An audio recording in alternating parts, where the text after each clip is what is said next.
Hello, everybody. Welcome to another interview here today on Kryix. I have with me Txao, the coach of Ex Oblivione. Thanks for coming on today. Thank you for inviting me. Hello, guys. Yeah, so we're just gonna jump right into it here. So this is your second stint coaching EXO, right? Well, kind of maybe third, because before that we also had a flash ops in which I wasn't officially. They didn't put me on Twitter that I was coaching them when they had hybrid and Kronos as well, but just like a mixed roster for flash ops as well Oh, as that was previous contender season. Yeah, oh, that was Ex Oblivione, right? That was that. something like that. Yes, Yeah. yes. Yes. Which that roster obviously shares several players with the new EXO roster. Um, so I want to ask about that process a little bit. First, at what point in like the roster building process for EXO were you brought in? Uh, Pretty late. I was messaged by I think Crispy. I was also in talks with Chase Storage. I knew that they've been playing scrims with a like certain roster that is not finalized by any means because you know how it goes in any off season. Unless you have organizations and people are signed contracts, they're bound by them. They can change teams last minute. We have a lot of that in Europe. We had a lot of that in NA. A Mm-hmm. lot of stories where people would be like leaving teams last second before roster lock, and you have to get an emergency replacement. Yeah. So of course the roster wasn't finalized, but there was a roster of players playing around a certain core, which was Chase Storage, Crispy, was Cookie. At the moment, there were also other two players, and there were players that they wanted to bring in. Some of them they were able to bring in, and some of them they were unable to bring in. But basically, yeah, that's how it went. Yeah. So you didn't build this roster, basically. No, not really. No. Um, Although obviously you have worked with, I mean, basically all of these players before in one capacity or another. Yes, actually, the only player that I haven't been on a team with before is Shockwave. That's one of those things that's like I have it in like I feel like you must have been at some point, but Yeah. um Shockwave obviously is the one player left from the EXO roster that won Flash Ops. Was it a challenge getting him to stay, or was that always kind of in the He, cards? no. He wasn't on the Flash Ops roster on the XXO, right? Because Sorry, on EXO, I yeah, mean, yeah, he was, yes, he was with the Kevster team. I don't. It's like it's not really staying, right? Because it's a different team, even though the name is the same. right, It's just the name, the team of the players, the different, right? They haven't been in contact or playing with Shockwave. Yeah. right, As for Shockwave himself, I can kind of answer your question in a different manner. He came in with another player, with two actually other players, later when we were building a roster. We were missing a flex support. We really wanted Kinail, but Kinail was playing with Peps. right. And at the time, Peps were also trialing Shockwave, but Shockwave Mm, and Seiko wanted to play with Chase Storage, so they came in as three interesting. people. And then Seiko obviously left for Space Station, which is again completely fine because it's an organization. Right. If I was to represent the team, I would first look at the strength of the team and then look at the fact that they have a contract. Maybe it's easier with the salary and all that. Yeah. Yeah.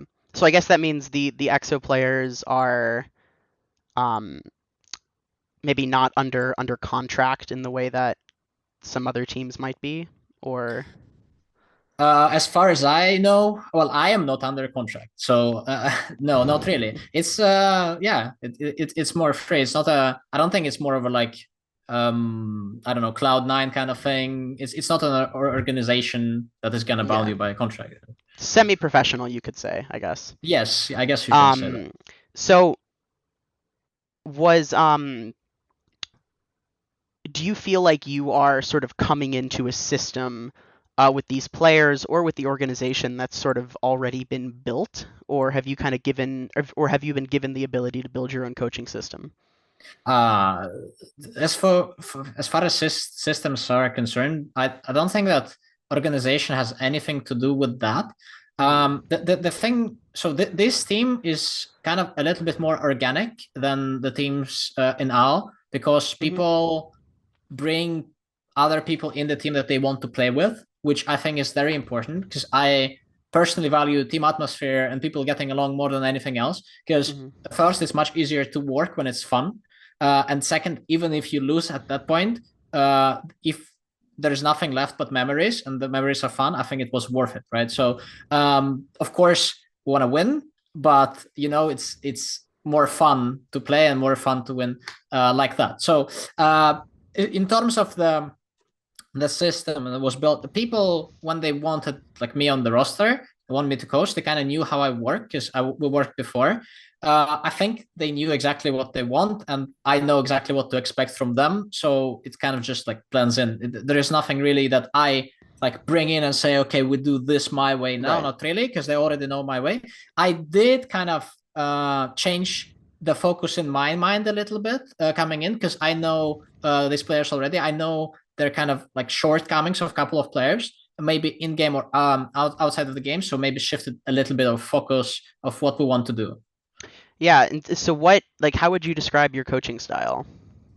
I mean, I kind of always was not very intrusive in a way where I don't want to force one thing. I would say, okay, so there is this option and there is this option. Which option would you guys like to do? Whichever you decide, I will make sure that it works for us the best. I'll make sure everyone is in their place and know what they're doing, but I'll give them a choice. I like for players to have a choice. But lately, I've been thinking, and also I've been hearing that, and also I've been kind of thinking myself that it's much better for a team to have one voice, the kind of leading voice. And if that voice leads you to a bad place, it's just very important to get out of that bad place fast and then get in the new one. So maybe it's better to actually lead very, not maybe not harshly, but like kind of just one way, and then listen to other opinions and just shift the way a little bit. So Yeah. still having options, letting people talk, but kind of like what I say we're gonna do is maybe a little bit better. Of course, in our Right. team, it's actually in Valorant. There is a team called Navi. I think there was an interview with Angel at one point a couple of years ago, and he said it should be like a democracy with one deciding voice. So it's like four people can think one way, but if the leader thinks the other way, they're gonna go the other way, and no one Right. is gonna complain. That's how I think it should be. So it's like we'll discuss this, but once we decide, that's what we decide.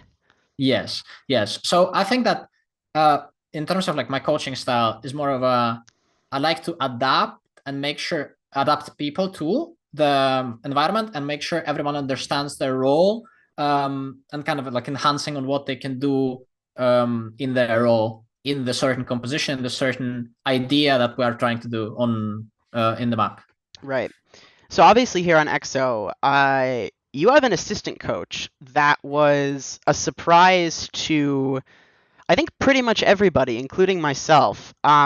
So two-part question here for you. One, how did NoHill get involved here? And two, what is he like to work with?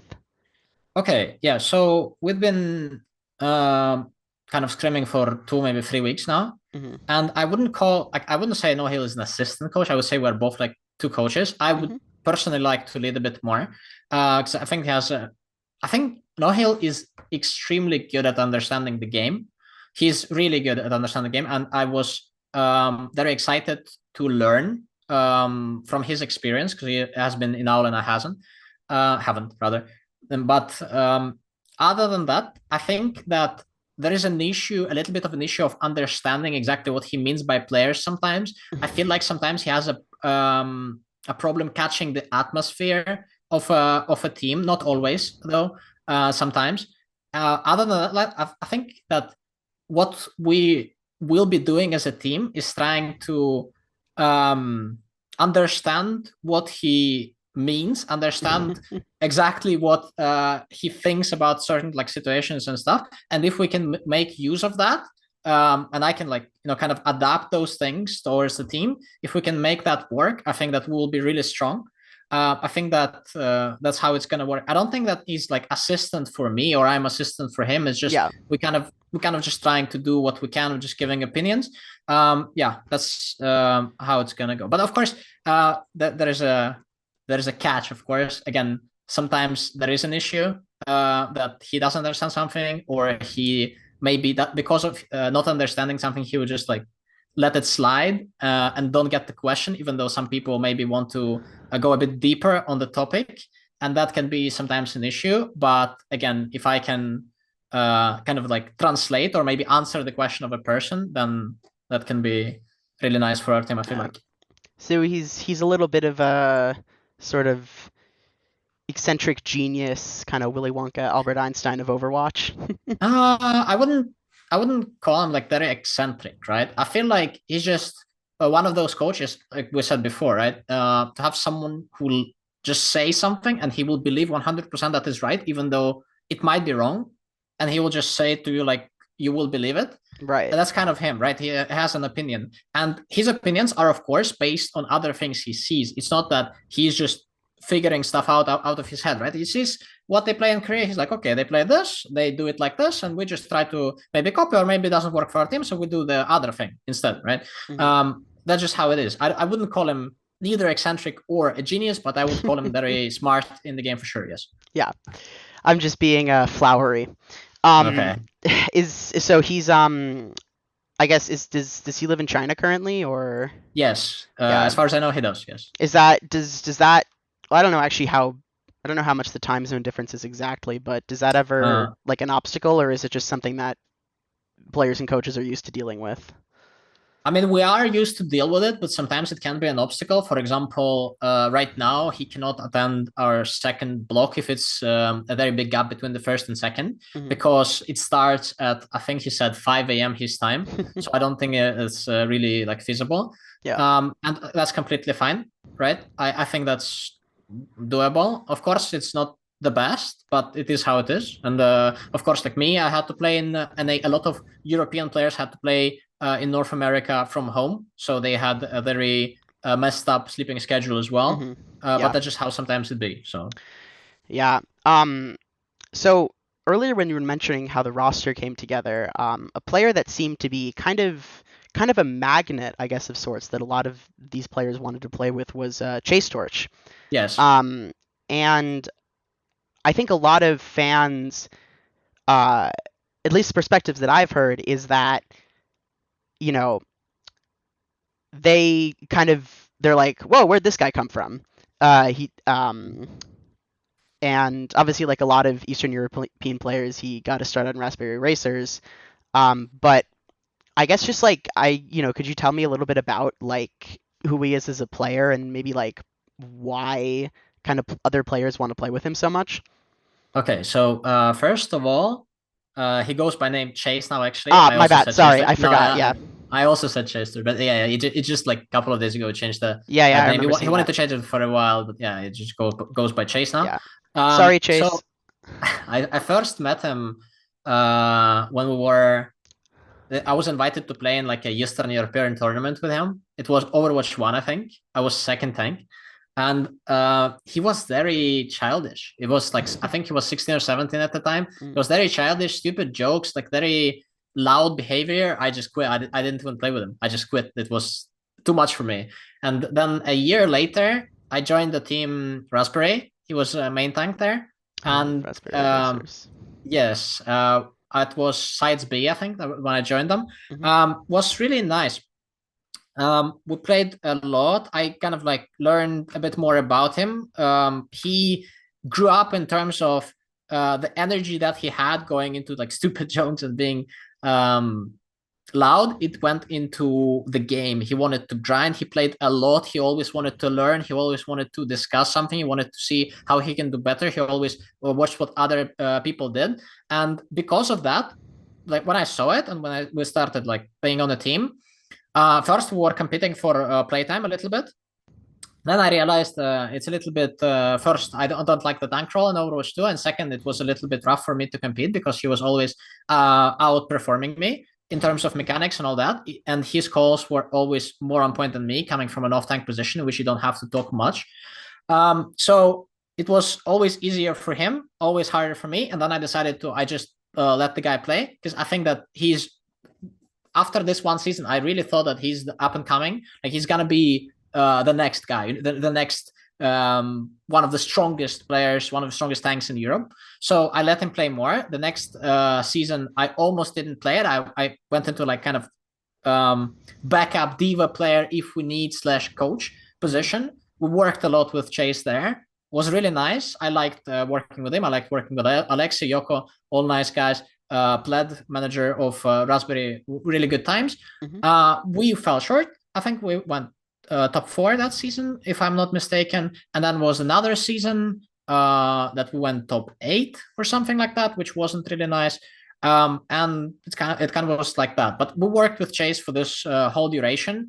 He had moments in which I think that some of his worst sides were showing. Of course, a player has a worst side on which you have to work with. So I think it was it is a little bit egoistic, maybe selfish to say, but I think it was good for him to have someone like me and to always like keep him track. And I think that one of the biggest strengths of Chase Storage is that he listens to people. He will listen to people he respects, and he will listen to people who he doesn't respect, thinking maybe there is something to it, but if the opinion is invalid, he will just discard it, or maybe look more into it, see why is it like that. So he is very open to discussion person. That is because of that, I think that he became so strong now. I think that he's one of the strongest, if not the strongest tank in Europe. And if he keeps on doing that, because a lot of tanks especially, they fall into this pit of ego where they think they're very strong and they think of themselves too much, and they stop learning. They stop becoming better. They don't keep up with everyone else and they fall because of that. So I'm like, my biggest concern with Chase is making sure that doesn't happen. And so far, I think he has been working in the other direction of actually going further from that and working more on himself, which I really like. And he's also very good in-game leader, insane in-game leader with really good mechanics. That's what Chase Torch is. But Chase, rather, not Torch anymore. He chased the Torch. If you were to compare Chase to like a more established player, just to kind of help give some of our viewers maybe a little bit more of a frame of reference, who's like your go-to comparison? Comparison. I dislike comparisons, to be honest. That's fair. I feel like okay, I can compare Chase to one player, but I kind of don't really want to, but I will because you asked. I can compare him to Kraandop. Kraandop was really up and coming main tank, a lot of communication, really nice mechanics, but he fell into that I am really strong, everyone else is bad, and he became worse because of it, I feel like. And now he made it his persona, and he's streaming with it, which I think is a really good direction to go after being a player. So I think it worked out for him really well in the end. I mean, I like Kraandop still. I just kind of, it was such a shame that that happened. I do think though it maybe is better for him. So that is like, it worked out. It's fine.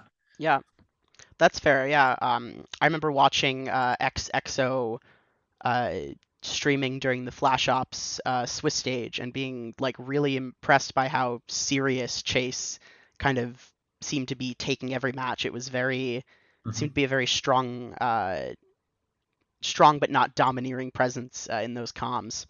So I want to now kind of get your thoughts on some of the competition. Obviously, the OWCS EMEA Swiss stage starts like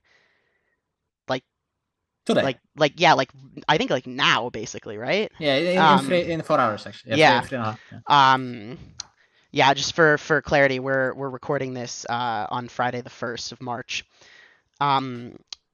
So ignoring the obvious choices of Space Station, Owl Spray Check, and Twisted Minds, what is a team in EMEA that's kind of on your radar as maybe like kind of a dark horse? And I think I might know what you're going to say, but I want to see what you have to say. I mean, there are more than these 3 teams. There's also Peps, of course. There's also Rock with Checkmate and Izayake. They are doing really well in scrims right now. I feel like, well, I mean, really well compared to some other teams. And also there is a team, I don't know their name, the roster with Dan, Phi, Sharp. I think I'm not sure if it's gonna be their final roster, their training roster, I thought it but was Doge Fi Sharp. Or no, I don't know. maybe I'm thinking of something else. Maybe there are plenty of mixes which are just trying to figure out what rosters they Yeah. want to go with. So I think that maybe there's like some of I could those. be misremembering also, yeah. Yes, I mean they're changing daily most likely. Yeah. So yeah. So those are the teams that are really strong. I don't know anything else. I don't know about other dark horses. Of course, there is a team with Yoko and Alexei. That's the one I thought you were going to bring up, yeah. Starburst. There is what else? There was another roster. There was I mean, Debated Tikkun roster is like a really, Yeah. really dark horse. Could be top 16. The one with Um, Senna and McG is one that I'm looking forward to see. oh, okay. Yeah, to be honest, I haven't really seen that many rosters because we've Yeah. been kind of screaming only top teams. And by top teams, I mean names, of course. We don't know which team is going to be top Yeah. yet. But yeah, I The think ones that you'd expect, yeah. in terms of this question, I think that it's very important to say that I personally feel like the Owl Spray Check or whatever organization they're gonna represent, I think they're Oh, gonna be a little bit like ahead others, you think? Yeah. perhaps. Yeah, they're gonna be the hardest opponent, I feel like. Okay.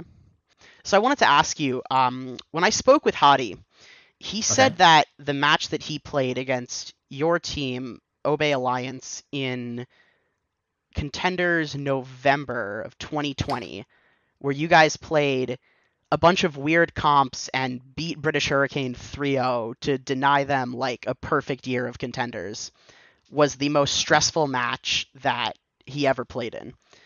I want to ask, from your perspective, when you rolled out on like Reinhardt Winston or something like that, like what was that like? Because that's one of my I favorite matches ever.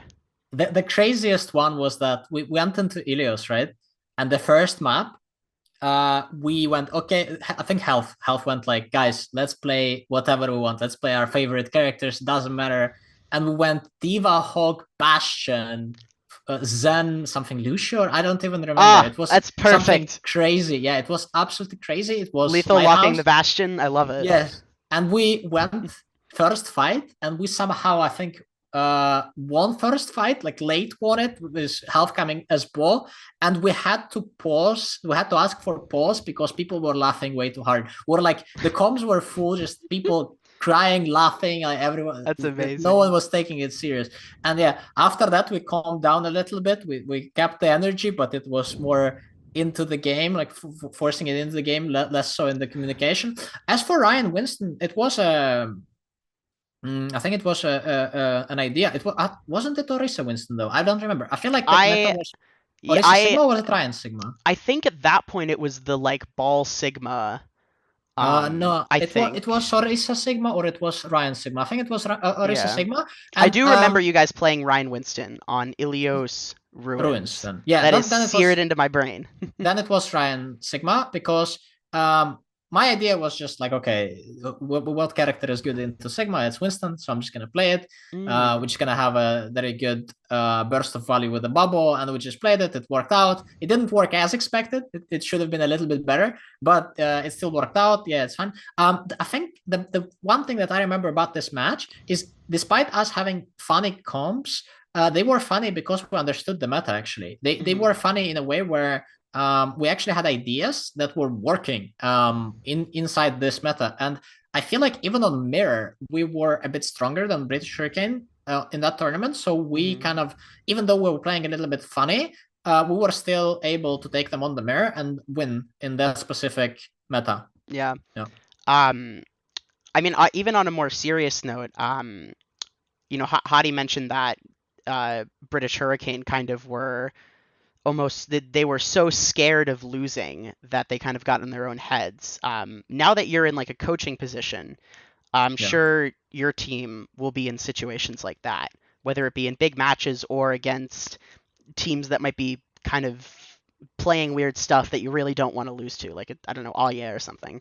Mhm. How do you, like as a coach, kind of help your players not get in their own heads like that?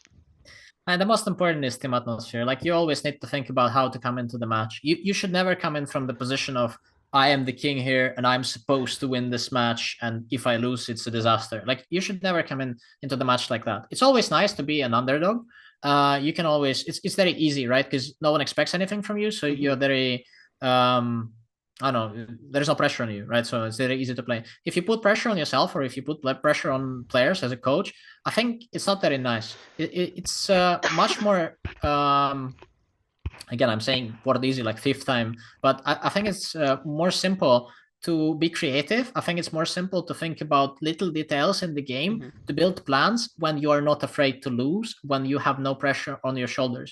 You Absolutely. can just think about the game, and that's how you should always try to put your players into a position where they don't think about the outcome ever. They only think about the game. They only think about what's going on inside the map, what characters, what positions, what's going on. Like, when you need to help someone, when the play is setting up, what's your role in the play. That's how it should be. And I think that's partially a coach job, but I also think it's everyone's job to make sure that they are not putting pressure on others. They're not starting to put any blame or any like words. They're just like, focused on the game, that they're having fun. That's how it should be, I think, in a Yeah. team. And I want to ask you about like one other moment from your past. You are the Mhm. first person I've talked to who was at the Contenders Gauntlet that was on LAN in 2019. Yeah. And that was an event that I wish I was sort of a fan of Overwatch when that happened, because it must have been, I'd imagine it must have been very cool as a fan. But what was that like as a player? Like, kind of, traveling to Korea and playing against, all these really. I mean, you look back at the teams from that, and it's like, oh my God, these are like some of the best players in the world now. Yeah. I mean, I kind of was a fan there as well in terms of our results. I think I would really like to come back there, only because I feel like I wasn't in a really good place in terms of I also fell into this I am strong and I know better kind of trap, which was not really nice to go back from. But we were really struggling in game. We were losing scrims in Europe after meta switch because the meta and the Sigma came out then, Mhm. and the meta switched before we were able to grind it because we were playing for the finals of European Contenders, which were still on an old patch when Sigma already came Mm. out. We're playing Orisa Diva. We won on that against Team Gigante, I remember. And after that, we had to go to the Sigma, in which players were already like playing that character. I haven't played that character much, and the meta was different. We were struggling really hard on the Doom Reaper. Not nice in terms of the game. Then we came in, we still had trouble in Korea with it. We had different opinions on what we should do about it, with different opinions on how we should approach it. And in the end, it was a disaster. When the matches started, we were just almost, we weren't forfeiting. And I was really, I really wanted to just play until the end. I just really wanted to try our best and find the ways in which we can work this out. But it didn't really work out. Yeah. So yeah, we got eliminated there. But that experience going to Korea was one of the best um, traveling experience in my life. Of course, I've been to Korea twice. Before that, for World Cup, I've been to NA for Right. World Cup, Yes. to Los Angeles. I've been to Poland twice, once for Contenders, once for World Cup. I've been to France twice for LANs. I've been to Saudi once. Really nice people there, by the way. Okay, so out of all these, I would say that the reason why I remember Seoul and Korea the most is because of our manager. Actually, it was our Hmm. manager. I think his name was Mustard. I think his name was Mustard. I remember his face. I don't remember his name, Hmm. but he was really nice. The thing is, he was American, but he was born in Seoul, and he was, I think, he was raised there a bit, and he knew the place. So he also knew Korean. He kind of took us places. He showed us what Seoul was all about. It was really nice to just be around with him. He would always, solve any issues, and he would always help us around. Was really a nice experience. Also, I think people were really nice. I met some people who are now coaches in Valorant, Emil and Dumbros. I met some other players. Oh yeah. But, really nice all around. The only issue there was that I also got ill. I think I was sick during the games as Mm. well. It was also not really nice to be alone and kind of like sick in a Mm, country where yeah. no one speaks your language, and it's kind of wasn't nice in that regard, but one of the best experiences that I had traveling for sure. Yes, and Yeah. the event itself was also really nice. I got to meet a lot of players, which I didn't really talk too much because I wasn't. I was also a bit shy back then. So it was. I could have. It could have been much better for me. That's for sure. It would have been much better. Yeah. So I guess are you looking forward to the prospect of competing in Dallas or Stockholm later this year? I can get there. Surely, I like traveling. One of the reasons why I always wanted to be involved in sports, or how it turned out to be esports, is because of traveling. I like Hmm. new places. I like seeing what the place is all about, the culture, everything. It's just really nice. I just when I was a kid, I looked at the map. I was like, I wanna kind of be everywhere. I just want to check everything out. Yeah. That of course didn't work out, but maybe it will in the future. Yeah. Um, I love your positive outlook. You are like one of just the most positive people that I feel like I've spoken to, and I really appreciate that, and I think your players will too. I Um, hope so. thank you so much for sitting down with me. Um, good luck in Swiss stage. I think you guys are going to do great. I'm very excited for OWCS to kick off. Have you been watching any of the Korea or Pacific or Japan or? Korea a little bit, yes, and Yeah, a bit of Japan because they run funny comps sometimes. it's fun. Yeah. Um, yeah, I was excited for Pacific, and then the matches ended up being even more one-sided than I thought they would be. But Mm, we'll see.